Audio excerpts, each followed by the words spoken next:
여러분 안녕하십니까, 진성호입니다.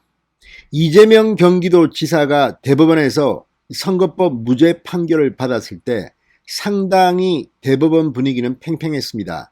전원 합의체 판결이었는데 7대5로 가까스로 이재명은 살아났습니다.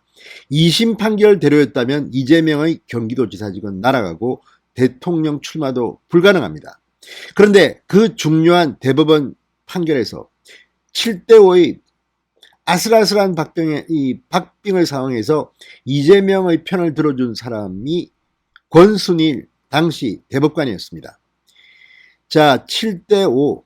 만약 당시 최선임이었던 권순일 전 대법관이 그때 이재명 유죄의 편을 들었다면 어떻게 됐을지 아무도 모릅니다. 자, 그런데 우연인지는 모르지만 필연인지 우연인지 아니면 재판 거래를 한 건지 아직 의문은 풀리지 않고 있습니다. 예단하지는 않겠습니다. 그러나 우연인지는 모르지만 이 권순일 전 대법관이 지금 대장동 개발 의혹의 중심에 있는 화천대유의 고문으로 있다는 사실이 밝혀지면서 지금 언론이 난리가 났습니다. 그런데 관건은 권순일 전 대법관이 이 화천대유로부터 이른바 고문으로 있으면서 자문료를 얼마나 받아갔냐는 겁니다. 한국일보가 그 연봉을 폭로했습니다. 이걸 보면 서민들은 뒤로 낮아빠질 겁니다. 자, 권순일 전 대법관은 이 6년간의 대법관 임기를 마치고 연세대학교에 강의를 시작했습니다. 자, 그리고 비슷한 시기에 화천대유의 고문이 됩니다. 연세대학에서 강의를 하려면 아마 대부분의 시간은 연세대 강의 준비를 할 겁니다. 그런데 자문료 정도, 그러니까 잠시 코치해주고 자문료라고 하기에는 연봉이 어마어마합니다. 서민들은 입이 딱 벌어집니다. 하루 종일 그 일에만 매달려도 그런 연봉 못 받습니다. 자, 대법관이라는 자리는 공직자윤리법에 따라서 3년 동안 로펌 등의 취업이 제한됩니다. 그런데 이 공직자윤리법에는 어긋나지 않을지 모르지만 당신은 작은 회사라고 생각할 수 있습니다.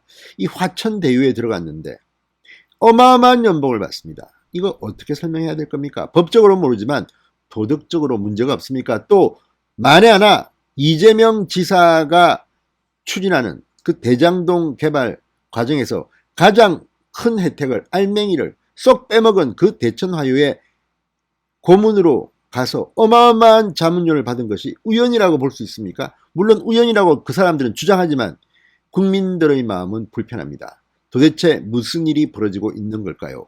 진성호의 직설 시작합니다. 방송에 앞서 아직 진성호 방송의 구독자가 아니신 분들은 붉은색 구독 버튼 눌러주십시오. 더 좋은 방송으로 보답하겠습니다. 아무리 봐도 제가 볼 때는 이건 이해가 잘 가지 않습니다. 자, 대법관이라는 자리는 공직자윤리법에 따라 퇴직일로부터 3년간 로펌 등 영리를 목적으로 하는 민간업체 취업이 제한을 받습니다. 영리를 목적으로 하는 민간업체 취업 제한. 그런데 화천대유는 영리를 목적으로 하는 민간업체 취업 제한을 받지 않을까요? 여기에 함정이 있습니다. 아주 작은 회사로 되어 있기 때문에 안 잡히는 겁니다.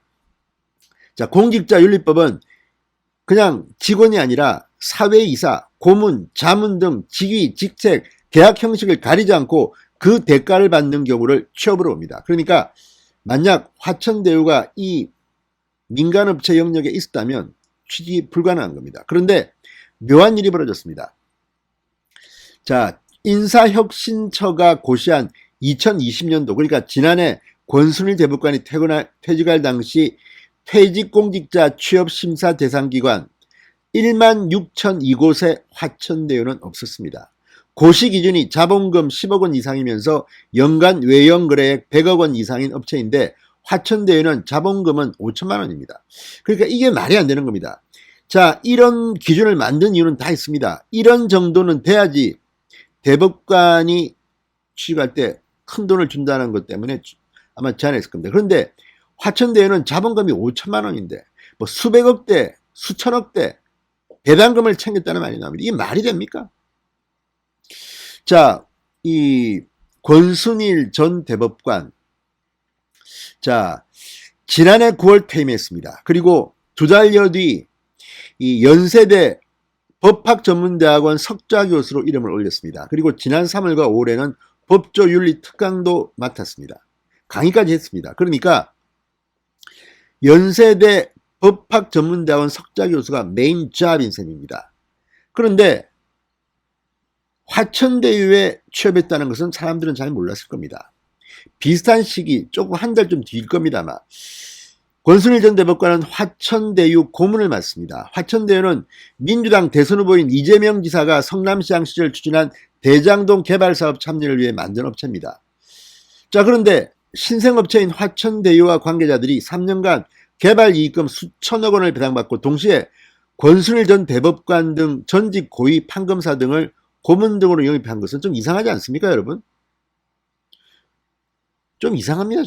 아무리 좋게 생각하고 싶어도 일단 로펌에 취직 못하게 한 그 정신이 뭐겠습니까?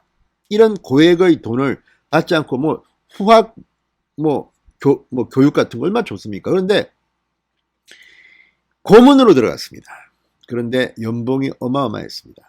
자, 경찰이 지난 4월부터 화천대유 자금 흐름을 입건 전 조사 내사하고 있다는 사실도 드러나면서 지금 논란은 커지고 있습니다.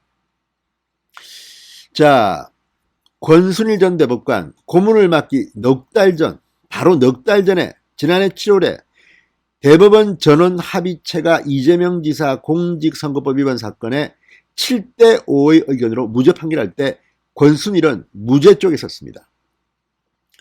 뭔가 이상하지 않습니까? 자, 아무튼 이건 지금 상당히 중요한 이야기입니다. 자, 그러면 권순일 전 대법관은 얼마를 받았을까요? 자, 오늘 한국일보가 특종을 하나 했습니다. 바로 이 돈입니다. 얼마나 받았을까? 자, 이성문 화천대유 대표는 한국일보와의 인터뷰에서 권순일 전 대법관 사회적 크레딧을 감안해 한 달에 1,500만 원 정도, 연봉으로 2억 원 정도를 들였다고 했습니다. 연봉이 2억 원입니다. 물론 대법관을 지낸 사람들은 이 액수가 크지 않다고 판단할지 모르지만 국민들 입장에서는 어마어마한 돈입니다. 자문료입니다. 그냥 풀타임 잡이 아니란 말입니다. 연세대 로스쿨 교수로 강의도 하는 사람입니다. 이걸 어떻게 해석해야 될까요? 연봉이 2억 원이랍니다. 그러면서 이성문 대표는 다들 그에 상하는 업무를 하셨다. 일 안 하고 월급 받고 그랬던 게 아니다 이렇게 주장하지만 과연 이걸 국민들이 믿을 수 있겠습니까? 그리고 2억 원 줬다는데 2억 원 맞습니까? 더 준 거 아닙니까? 이런 의심까지 들 정도입니다. 자, 아무튼 권순일 전 대법관 이재명 지사의 지사직이 날아갈 뻔한 순간에 살려주는 그런 무죄 판결에 무죄 의견을 냈던 대법관입니다. 그리고 불과 넉 달 전에 이 판결을 하고 넉 달 뒤에 화천대유의 고문으로 들어가서 공직자윤리법에 따라서 대법관 출신은 로펌도 취직 못하고 돈을 벌 방법이 별로 없는데 연봉 2억 원을 받은 겁니다. 화천대유에서. 이거 어떻게 설명하실 겁니까? 아무튼 이 문제는요, 이재명 지사의 대권 가도에 상당히 큰 걸림돌이 될 겁니다. 이거 정말 정직하게 이야기하면 이거 어떻게 이해가 되십니까, 여러분? 진성호의 직설이었습니다. 여러분 감사합니다.